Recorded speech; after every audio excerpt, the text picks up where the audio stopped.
হলো 1 মিনিট।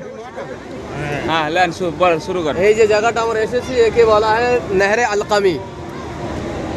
আলকামা নামক এক বাদশা ছিলেন, রাজা ছিলেন কারবালার অনেক আগে, কারবালার যুদ্ধের অনেক আগে।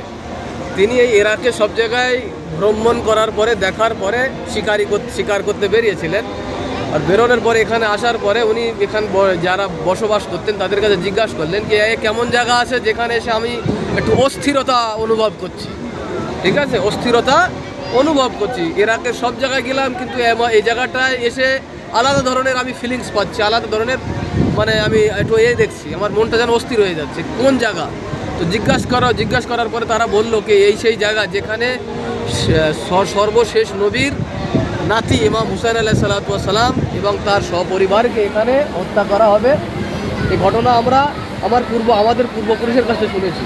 আর ইমাম হুসাইন আলাইহিসসালাম এবং তার পরিবারকে 3 দিন তানার উপর পানি দেওয়া হবে না, পানি বন্ধ করা হবে, তানার পিপাসিত শহীদ হবেন। যেহেতু তিনি ভালো ছিলেন, আলকামা যে বাদশা ছিলেন ভালো মনের ছিলেন, সুতরাং তিনি তানার হুকুমে, তানার আদেশে ফোরাত এখান থেকে অনেক দূর, সেই ফোরাত থেকে কেটে যাকে আমরা খাল বলি, খালের মতো তৈরি করে এখান থেকে নিয়ে আবার ফোরাতে যোগ করে দিয়েছেন, যাতে ইমাম হুসাইন আলাইহিস সালাম যখন আসবেন এখানে থাকবেন তানার যেন পানির কষ্ট না হয়।